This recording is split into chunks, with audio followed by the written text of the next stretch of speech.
Guess what? You don't have to make the same boring Christmas traditional dinner every single year. You can actually switch it up. And in fact, it's what I do.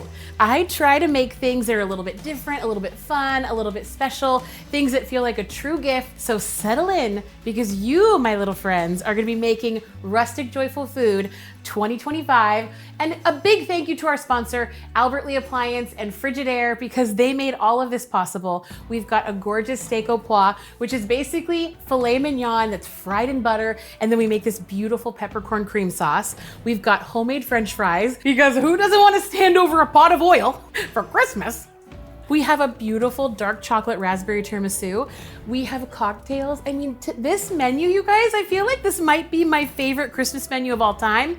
A roasted squash and apple persimmon salad with apple cider vinaigrette. It's so good. It's basically just a riff on my viral shallot and lemon vinaigrette, but we're using apple cider. We've got all the wine, all the fun, all the awkwardness. Settle in. Merry Christmas.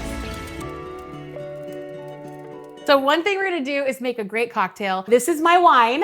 We're gonna be making this beautiful apple cider champagne-esque cocktail. And I say champagne-esque because you have to be in the region of Champagne to call it champagne, but we've got these beautiful Brut Rosé bubbles that took 97 points at the Sunset. And I keep wanting to say film festival, but it's a wine festival. The International Wine Festival. And look at the waft of like prettiness. You know, you crack open a bottle and it's just like, that's the thing about the holidays and Christmas time. I feel like we all want to do too much, and we're spending so much money, and we're trying to get here and we're trying to get there, and then we forget what it's all about. It's really all about your family and enjoying, and maybe where you live there's snow, and there's also a promo code. So we go back from snow to purchasing, but the promo code is holiday, and you're gonna see all of it all down in the description. Did I just say my age? I'm an older woman on YouTube. In the subscription box, you may find some things that'll help you. So this is so simple, and I love simplicity at Christmas time, and my bottle's a little bit warm. Yours will be chilled. So bring those bubbles down just a little bit. It's just 3 ingredients, that's it. And the third ingredient is a garnish of your choosing, which is actually kind of fun. I love a choose your own adventure recipe. So we've got some fresh apple cider that we got at the grocery store. There's the cocktail, that's it. It's your bubbles. I like Brut because they're not as sweet. And then your gorgeous apple cider. You can do pear cider, you can do all kinds of fun stuff. And the garnish that I chose today are pomegranate seeds because they are part of my personality. And these guys are so cute because you can watch them. They're gonna slowly start to rise to the top, which is so fun. Here goes one. And then they sort of like all pop like popcorn on the top. Don't make a liar out of me. We're gonna keep going, and I'm gonna keep watching it. Oh, there it goes. There. I was looking at the bottom. I thought it was a bug. It's absolutely not a bug. Just he's a little water deficient. You know what? Just put it all in there. I love rosemary. I can't get enough. This is it. And because I am a fibber, oh, here it comes. There they are. Something was keeping them down below. Now they're popping to the top. I hope it's not a foreshadowing of what's to come. And next up, we're gonna be doing the tiramisu, not because we're gonna eat the tiramisu first. I mean, you can do whatever you want, but because the tiramisu has to go in the refrigerator before we fry the steak. And we're back, look at that. By the magic of my best friends, literally coming in here and setting everything up. We're making a very unexpected, beautiful tiramisu with fresh raspberries. We've got a little mix of berries, and true story, this is just what was in my refrigerator this morning. So I was like, you know what? You guys are going in the compote. So we have all kinds of fun berries, and how cool is it that it's wintertime and berries are beautiful right now, which is, I don't know, a GMO dream. The first thing that we want to do when we're making a Christmas dessert is think of things that are easy and fun and effortless. And that's what I think of when I think of a tiramisu. And that's because I'm not tempering eggs and I'm not using mascarpone, I'm using cream cheese, which some people will say is an absolute no-no. Like, don't do it. But I actually love the flavor of cream cheese. I mean, I feel like I'm team cream cheese. If you're gonna put cream cheese or mascarpone in front of me, I'm always gonna choose cream cheese. And this is an unusual block because I buy them in these 3-pound logs, which I'm sure everyone else does too. The first thing you wanna do is really break up the cream cheese. And the thing that I love about a hand mixer is, don't you just kind of feel like you're saving the world? They say that the most important work happens in these 4 walls. And it's really true, because when these come out, I instantly think of my mom. I don't think of my grandma because she never cooked, but I think of like a homey little sweet grandma that's like getting my mixer out. Isn't that kind of sweet? I think you guys probably do too. Your mixer has multiple modes. You're gonna start on the slowest mode. And you're gonna bump up to the highest mode because it actually knocks all of the cream cheese out of your beaters, which I actually always feel like a superhero. I'm like, yeah, you wanna see something cool? And then you go, and then your beater's kind of clean. And then you can give it to your kids to lick the beaters. And if you're not letting your children lick the beaters, you need to reconsider life. Just do it, okay? Just if there's raw eggs, there's whatever, they might get a little, it's not the end of the world. Okay, so next in goes our sugar. About a half a cup of sugar, but don't worry about the amounts because what you're gonna do is you're gonna hit all the links in the little description down below as you're scrolling, and then it'll take you to my website and you can get all of the actual recipes. Okay. And you can see the texture is slowly starting to change. This is our cue to start slowly adding our heavy cream. And I'm gonna do a little bit at a time. Ugh, pewter. Everybody, look at the pewter. How cute is that? Okay, adding a little bit of cream, and then we're gonna slowly gonna incorporate them in here. And you can sort of see it thickening. Now that's fully incorporated. We're gonna go in with a little bit more cream. And the cool part about the cream is that no matter what you add to it, it's going to whip up like whipped cream. So you don't want to take this too far because then you're going to have butter with the cream cheese and it gets sort of chunky. So just let the look be your guide and trust yourself in the kitchen. Because if you can't trust yourself in the kitchen, like where can you trust yourself, okay? Just do it. You're the boss. Okay, look at this is starting to look absolutely gorgeous. I'm going to go in with our final addition of cream. A little bit more that time. And you want 3 cups. I know that feels like a lot, but you're gonna want it, trust me. And then while I'm finishing whipping this cream and this is all coming together, we're gonna make the coulis, which is actually this beautiful fruit sauce with sugar that I'm gonna cook and add a little bit of gelatin. I've got my fridge fruit, which is a real true story. I'm gonna pop them into this guy. I'm gonna add the remaining half a cup of sugar. And then this, I got this in France too. You guys, the people in France are lovely, but in the airport, I feel like they don't want you to come home with anything. They charge you astronomical amounts and then they want you to leave goods in the airport. There was no way I was leaving this. So we were literally, me and Lucy were taking things out of our suitcases in order to get the copper back because the price alone, even with everything that we paid for the luggage, was pretty incredible. This is going to go over a low heat and we're gonna make coulis. I didn't expect that. Okay, I don't know why this happens to me. Every single time I get like maybe a little nervous or I do something wrong, I get a really heavy male country accent. I'm like, oh my goodness, didn't expect that, little lady. And I'm like, why isn't just like a soft lady come out? She's like, oh my goodness, didn't expect that. It's really just a dude who's commanding the room. When the little sizzle starts to happen in the bottom of the pan, it knows like there's some things moving. This feels like a little tiny Christmas gift. And I feel like there's like a little like, can you hear him? Look it. You want just enough water to get everybody all happy and moving around together. Well, this little guy's gonna cook for maybe 10 minutes while we finish the tiramisu. Okay guys, the next thing we're gonna do is we're gonna talk about a little bit of gelatin. And when we weren't rolling, I was asking if it was still made out of horse hooves.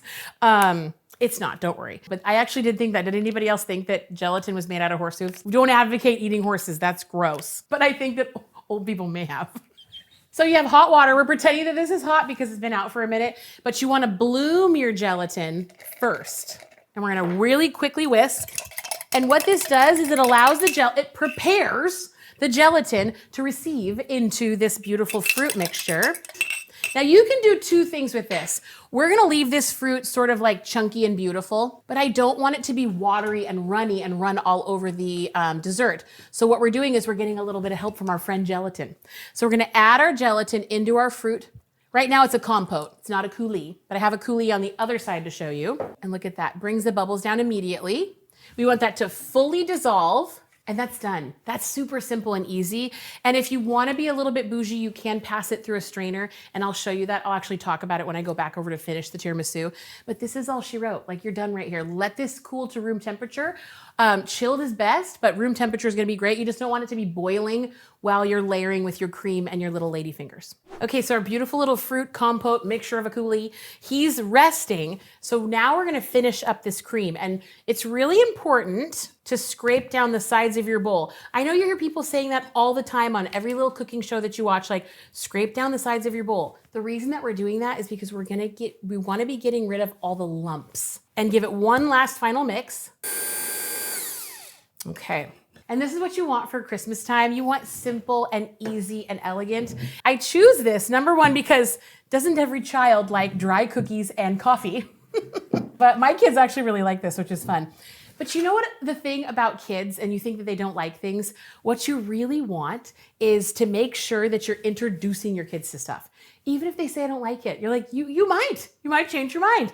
And give your kids the room to change their minds, because I have met 1,000,001 parents that I'm like, oh, they don't like that. They don't like that. And that's probably true. You know your kids best, but let them continue to try it. It actually will change your life and make it easier, and theirs. I love a little cold brew. So that's this guy. You want the strong brew, so super espresso. Get your little station set up. So you want ladyfinger, soak, container. So this little guy, I strained him, and he's a little bit runnier than I would like, but this is real life, so we're not gonna not use it. He's just gonna be a little bit runnier. Yours will be a little bit thicker with your recipe. And then I grew raspberries, made syrup, and then canned the syrup. Look at, so it's like nice and a perfect viscosity. I was like looking for that word.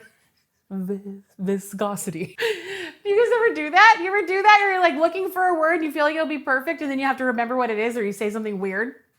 Anyways, I did can this. And then you go in your pantry and stuff is dirty, so you just like wipe it on yourself. I want to show you guys this. So he's all open and gorgeous. And this is beautiful, just like sunshiny summertime raspberries in a jar. So the first thing we want to do is take our little ladyfinger, and we're going to go into our coffee, and you're going to go 1, 2, and you're done. It's going to feel very tempting to want to let that ladyfinger soak, but you don't want to let it soak, because then you're just going to get like wet on the bottom of your dessert, and you don't want that. So 1, 2, done. Into the bottom of your pan.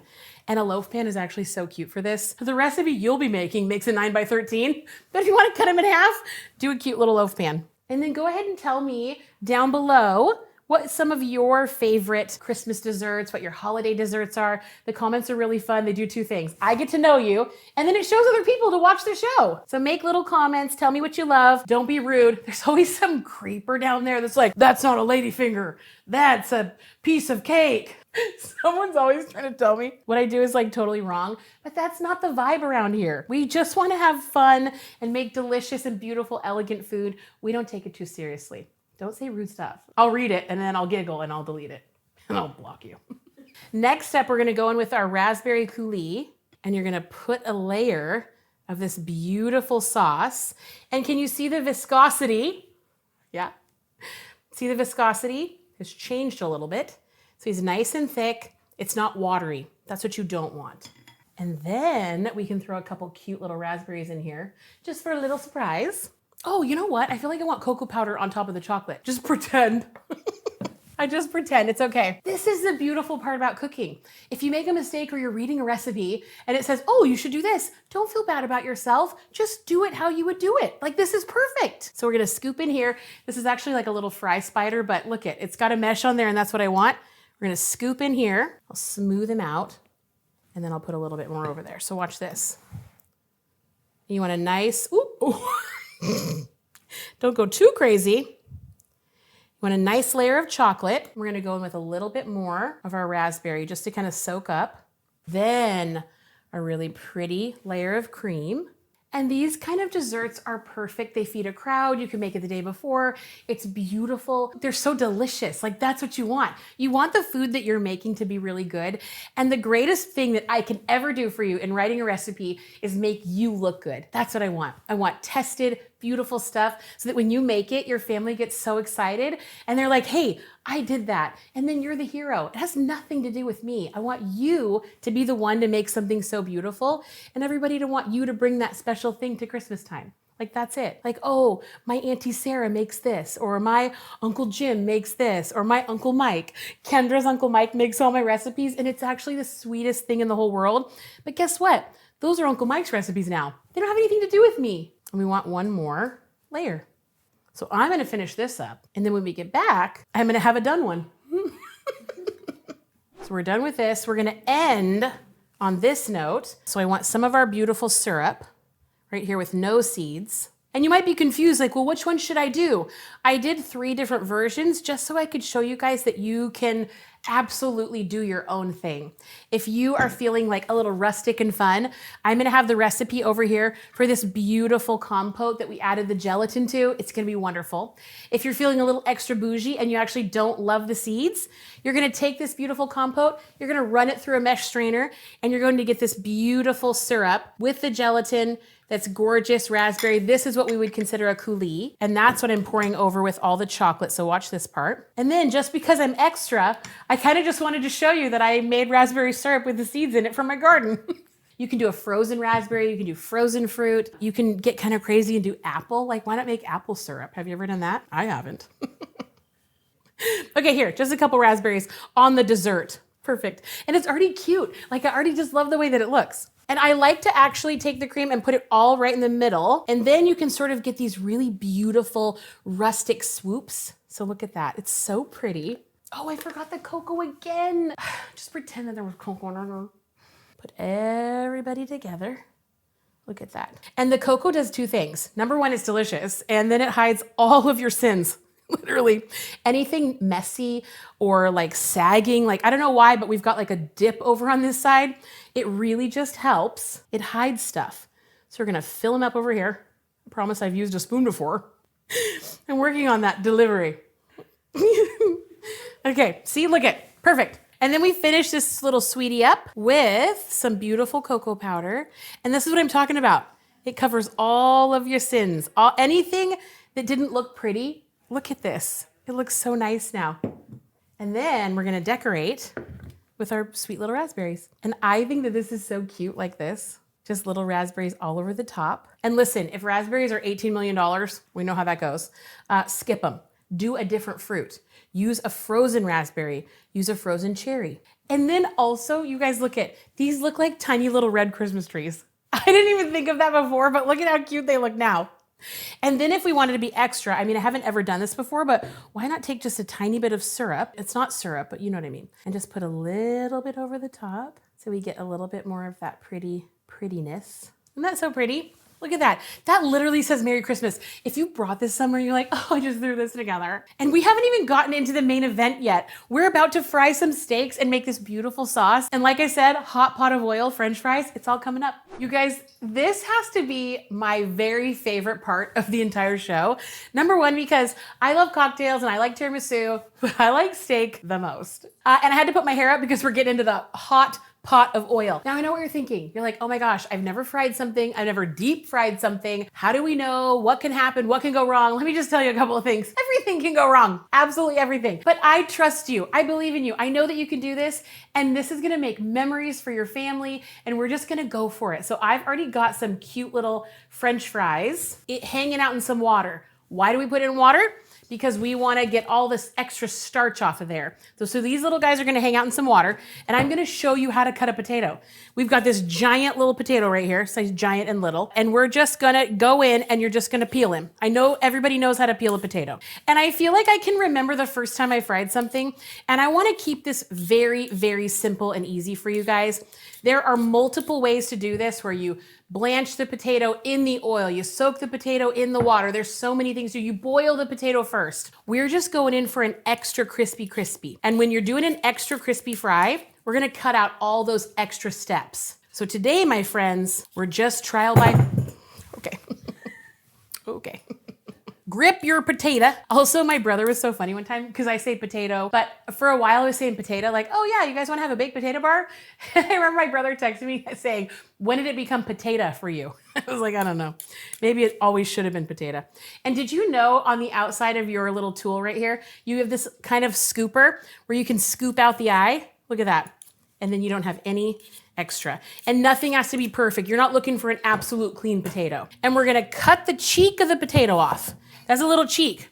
Now this bad boy can't roll around. Like, you have the authority that you need for this potato. And then we're gonna cut him into sections. And then you're gonna square him off. And look at extra long, extra delicious, perfect little potatoes. These are your French fries. How cool are those? You're gonna be slathering those in steak au poivre.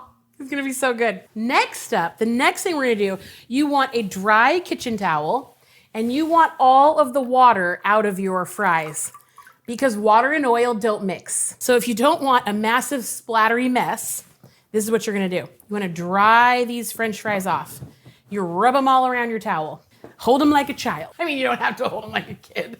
It's always the weirdest examples that come to my mind. You're gonna salt your French fries before they go in the oil. Some people out there are gonna be like, that's crazy. Well, have you ever salted fish before it goes into the oil? Yeah, you have. Have you ever salted something that you deep fried like a squash blossom? There is nothing that says you cannot salt and season your fries before they go into the oil. And I really wanna simulate what you're gonna be going through at home during Christmas. It could be Christmas Eve, it could be Christmas Day. Your steaks are gonna go into the pot and then we're gonna drop our fries into the oil and we're gonna do these 2 times. So we're gonna blanch them at a lower temperature. We're gonna take them out and we're gonna put them back in at a higher temperature, 375.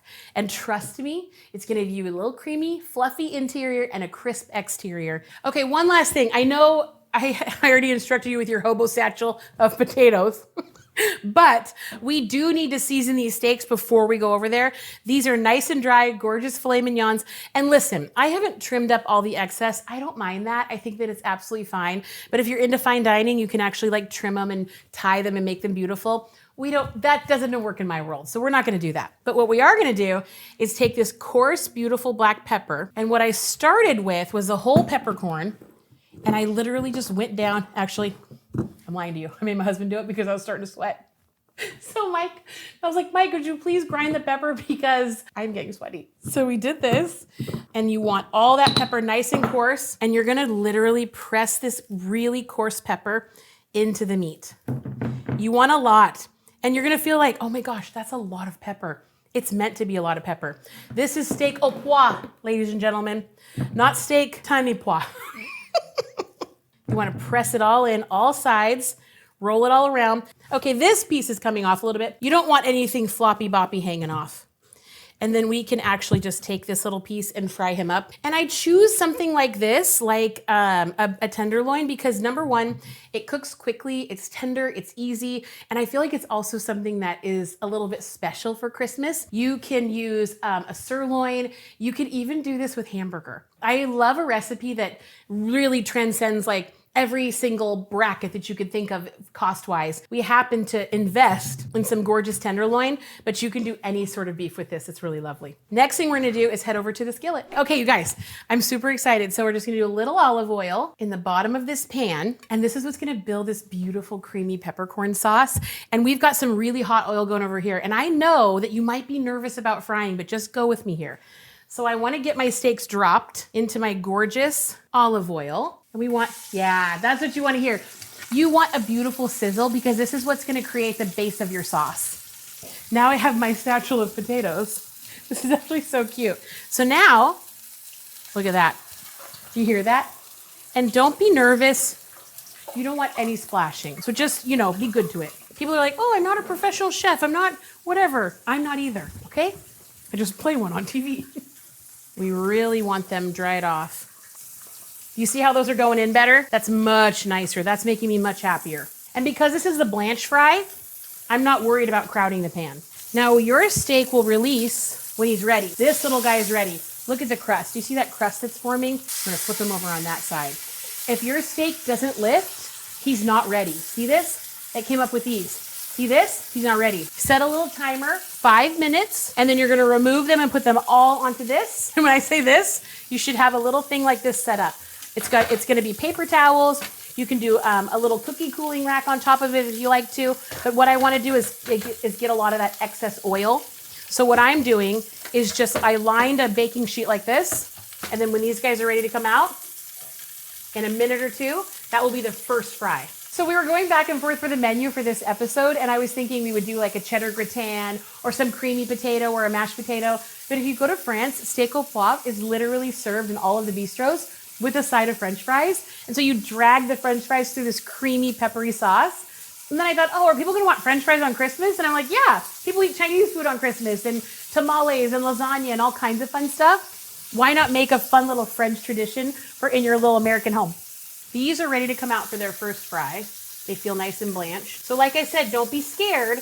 You're gonna take out your smooshy little fries, and literally, you don't have to go spend a ton of money on getting like new equipment. Oh, don't do that.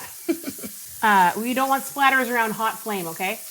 If you ever do have a fire, this is what you're gonna do. You're gonna smother, okay? Smother and cover. No water should ever be around your fire. You didn't know you were gonna get that kind of a lesson, did you? And while you're at home, you're gonna be doing multiple things at once.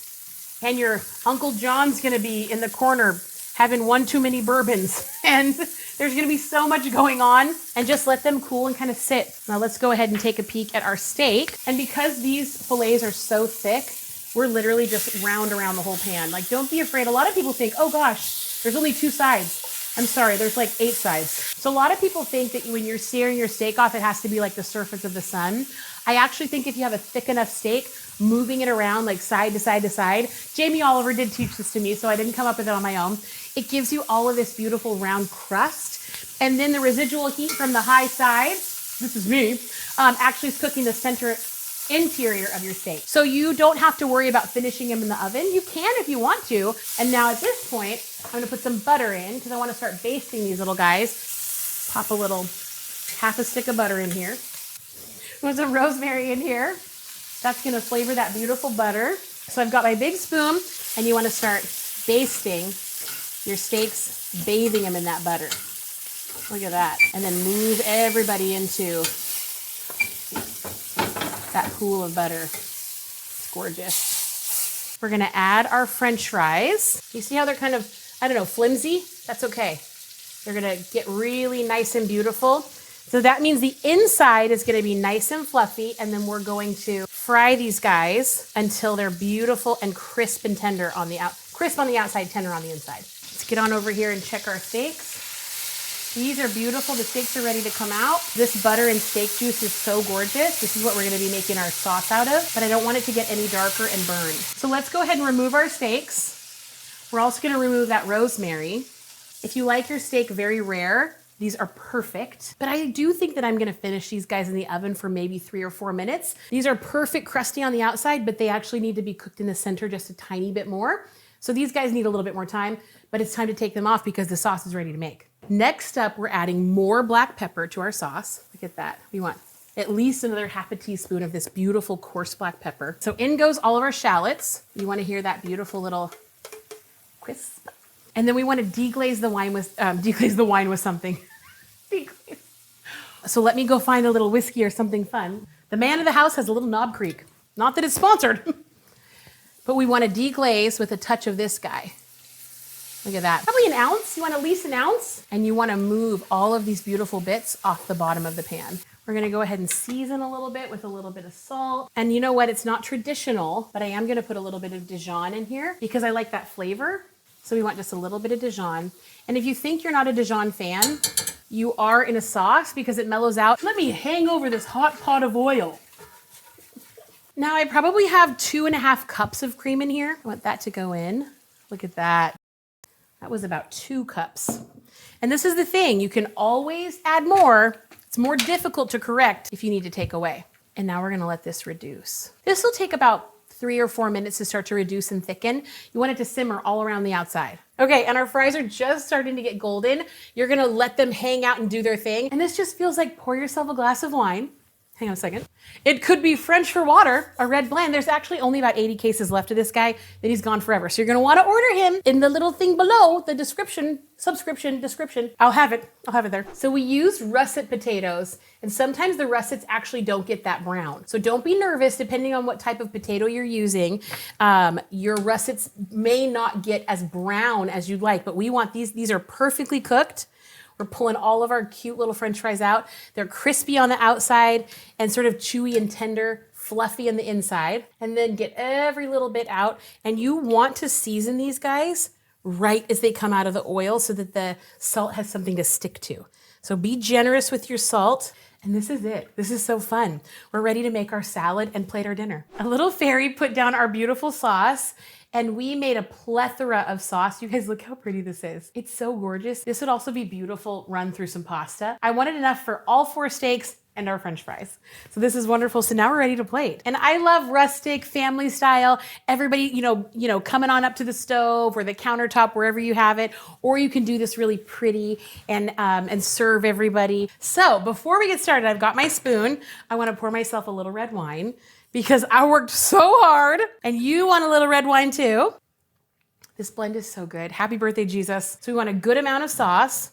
Ooh, don't be afraid to bring your plate right up too. Gosh, I'm getting so excited. This just feels so festive. I love that word. Then we're gonna do our steak, a big pile of French fries on the side. Look at how gorgeous this is. And then we're gonna do some fresh pepper over the top, a little bit on our fries, a little bit on our steak, all over the plate, and some parsley because we love a little parsley. Oh my gosh, it's so cute. And more than cute, it's delicious. I just feel like, look we just cooked this together. We've got our wine and our steak and our fries. And this just says Merry Christmas to me. So let me cut into it. Ooh, look at this. Perfectly medium rare. Look at that. Look at that. Let your steak rest. And I have a confession to make. While we were finishing cooking, I didn't put the steak back in the oven and he's absolutely perfect.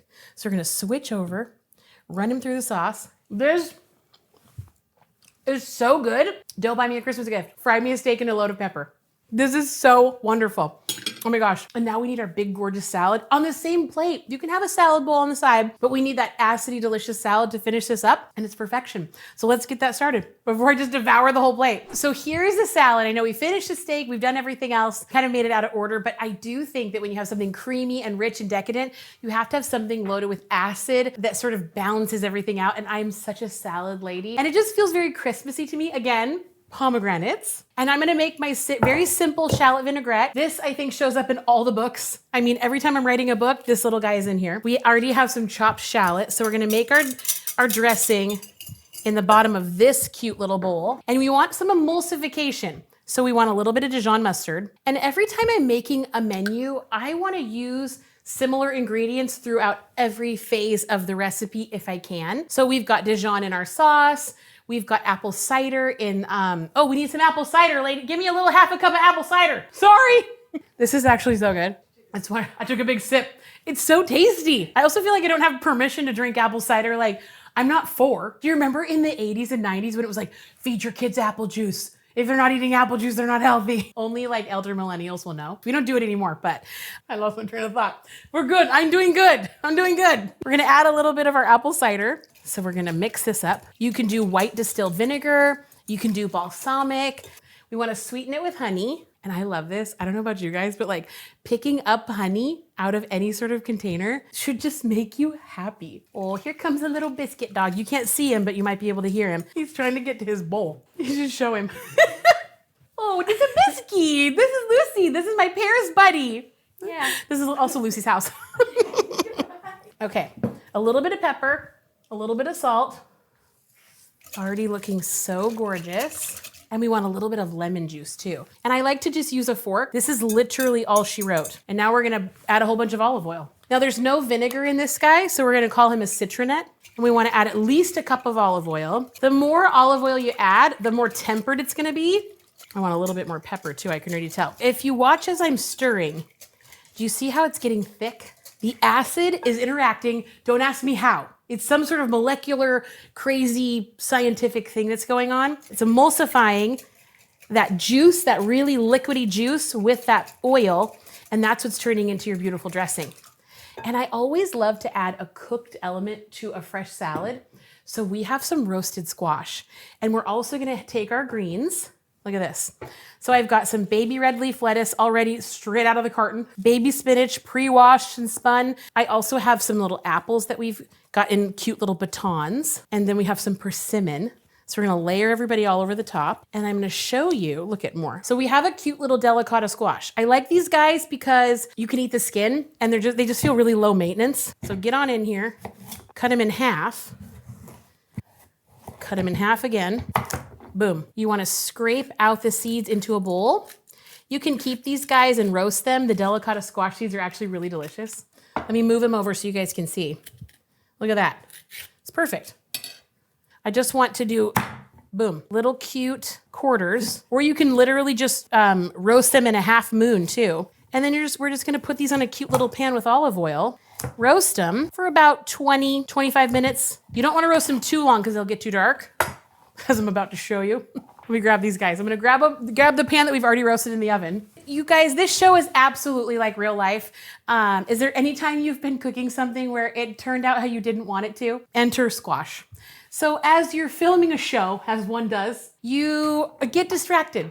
You maybe want your French fries to turn more brown than they are willing to, and your squash is over roasting. But you're on a time crunch, and everybody is on the clock. So you say, you know what? This is real life, and it's Christmas. And by golly, we like a caramelized squash. We're gonna layer these guys in, and this is all she wrote. We're gonna pretend that these guys already roasted. We got roasty deliciousness. This is the best thing ever. Layer, layer, layer, layer. Put the nuts all through the middle, and then as people grab, they're getting a little bit of everything, but your salad looks super beautiful. A little bit of pomegranate all over because it's Christmas. Look at how Christmassy this freaking salad looks. And then if you want some creamy, sort of like salty fun, you can do a little bit of blue cheese, just a little bit because you don't want it to overpower anything, but just that little cute sort of like, ooh, is that rotten? Some blue cheese is way too funky.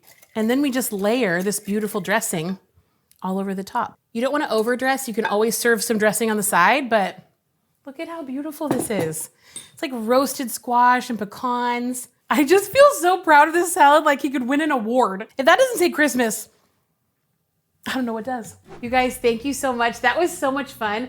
I love to cook, and I love to cook for you, and I want you to be the rock star in your own story. A very Merry Christmas to you. Don't forget, the code for the wine to get 15% off is down below. You can purchase my books, all the links and all the recipes, everything you could ever want is just below, so you get all that information.